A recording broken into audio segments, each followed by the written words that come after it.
कि तोहरा पके हुता केता हर तकलीफ हो खेला कि तोहरा पके हुता केता हर तकलीफ हो खेला। जब आदमी केहू से प्रेम करेला तो आदमी के नजर भी आदमी पे बर्दाश्त ना होला, क्यों कैसे देख लिया। जैसे विनय भैया हम लोग को बहुत मानते हैं, हम लोग को कोई कुछ बोलेगा तो विनय भैया लड़ जाएंगे कि तुम कैसे बोल दिया। वो सब हमारे परिवार की ना है, भैया लड़ेंगे ना हम लोग के लिए। तो ये एक प्रेम होता है, जरूरी नहीं है कि प्रेम लभरे वाला प्रेम होके, हर तरीके के प्रेम होला। अब हमारे भाई सब हमारा साथे रहे, हमरा के एखनी के बचाव करे के पड़ेला कबो कबो, लेकिन बड़ा सुंदर तू गईले रहो कि कितना मरील दिलवा से, कि कितना मरील दिलवा से पूछी हाय अकेला में। तारो गीत सुंदर रहे तो हम सोचनी हमहू कुछ लिखवा ली, हमरा पे आशीर्वाद ना दिए जख्मी भैया, तो हमरो के आशीर्वाद स्वरूप एगो गाना देलन बड़ा सुंदर। लेकिन ओकरा से पहले एगो लाइन कहल चाहब कि जो प्रेम गली में आए नहीं प्रीतम का ठिकाना, क्या जाने कि जिसने कभी प्रेम किया ही नहीं वो प्रेम निभाना, क्या जाने जिसने कभी प्रेम। ता वही गीत वही तरीके के गाना जानता रू करीना। एक गीत शुरू करे से पहले एगो लाइन और सुनाई कि कहवा पहले जैसा कोई प्यार करत बाटे, कि सब लोग सनहिया के व्यापार करत बाटे हो,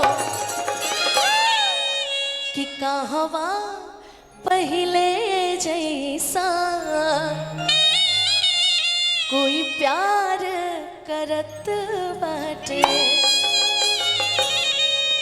विनय भैया के जमाना में प्यार होखत होई, अजय भैया के जमाना में प्यार भइल होई, ब्रिजेश जी के जमाना में प्यार भइल होई। अभी जमाना में प्यार ना होला, व्यापार होला। तो ई व्यापार नुमा प्यार खातिर एगो लाइन लिख ले जख्मी भैया कि मोहब्बत का के करो से हर गलतियां हो गए, कि मोहब्बत का के करो से हर गलतियां हो गए। लड़कियां कहती है कि तारा से प्यार करके जीवन में कुछ मिलल चाहे ना मिलल, एक चीज तो जरूर मिलल बा कि नीलाम उनका ये इश्क में, नीलाम तहरा ये इश्क में इज्जतिया हो गई, नीलाम उनका ये इश्क में इज्जतिया हो गई। मोहब्बत का के करो से गलतियां हो गई,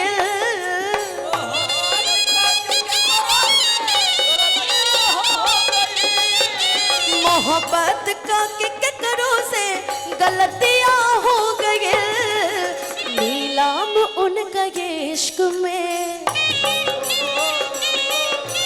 नीलाम उनका ये इश्क में इज्जतियां हो गए, नीलाम उनका ये इश्क में इज्जतियां हो गई, नीलाम उनका ये इश्क में इज्जतियां हो गई। ये गाना जब हम सुनले रही भैया के मुंह से, जब वो लिखत रहल तो एगो मन में एगो और गीत आइल पुरान जमान के, मेरा दिल भी कितना पागल है ये प्यार तो तुमसे करता है, मेरा दिल भी कितना पागल है ये प्यार तो तुमसे करता है। पर सामने जब तुम आते हो, पर सामने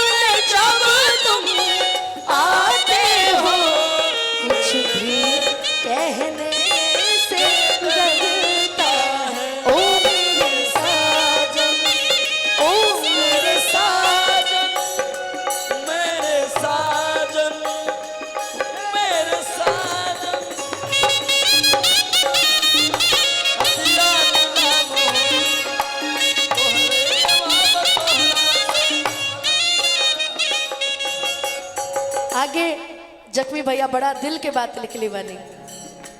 जननी न घात करी के हुआ तनु यारी में,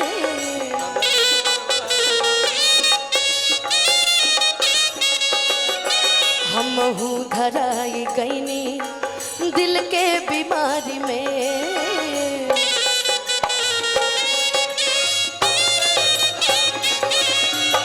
लिखले बड़े कि जननी ना घात करी के हुए तनो यारी में, हमहू धराई गईनी दिल के बीमारी में।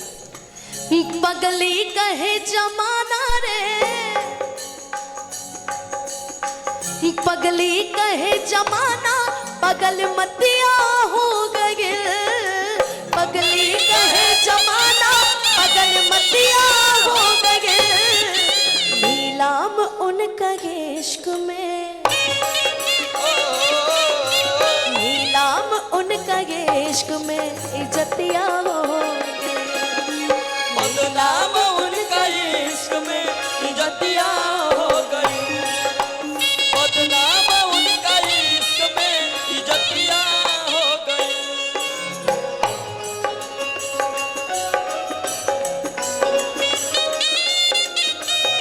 मेरे लिए रब ने बनाया तुझे, मेरे लिए मुझे तेरे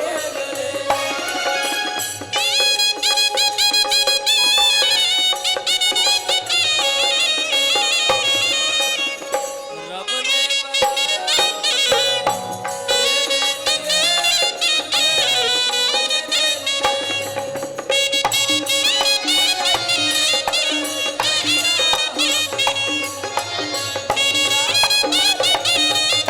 इज्जतिया हो गई।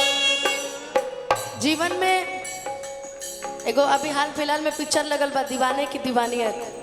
ओकरा में दिखाइल गइल बा कि लइकवा लइकिया से कितना प्यार करत रहे, लेकिन जरूरी ना कि हर जगह लइकवे लइकी से, कबो कबो लइकी भी लइका से बहुत प्यार करेली सन, है ना। तो दोनों तरफ दिखावे के चाहिए का जी। लेकिन ई लाइन में लइकिया कहती है, रब से भी ज्यादा चाहनी हमर दोष रतन बा।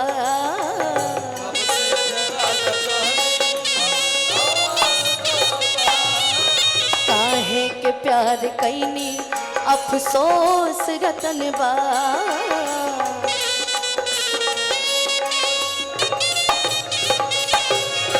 रब से भी ज्यादा चाहनी हमर दोष रतन बा। काहे के प्यार कैनी अफसोस रतन बा। जनवा के दुश्मन जख्मी के, जनवा के दुश्मन जख्मी के सुरतिया हो गए। जनवा के दुश्मन जख्मी के सुरतिया हो गई। अच्छा महोत्सव में भी ये सब होला, वाह वाह वाह। कि जनवा के दुश्मन अनुपमा के सुरतिया हो गए। नीलाम उनका इश्क में, नीलाम उनका इश्क में इज्जतिया हो गए। बदनाम उनका इश्क में इज्जतिया हो गई। बदनाम उनका इश्क में इज्जतिया हो गई। बदनाम उनका इश्क में इज्जतिया हो गई। कि नीलाम उनका इश्क में इज्जतिया हो गई।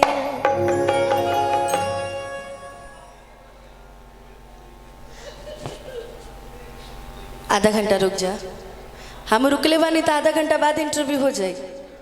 इंटरव्यू वाला भैया कहीं मत जा, बैठा नहीं जा बैठा। तोहनी के सामने रहले से तब गाय में मन नु लगेला। केकरा खातिर गाय बताओ, है कैमरा वाला खातिर गई सब ननु। एगो बड़ा सुंदर गीत आजकल के बड़ा वायरल भइल बाटे, चाप के हुए गीत सुना देता नहीं, ओकरा बाद जैसन आदेश कुछ नया चीज मिल जाओ। भैया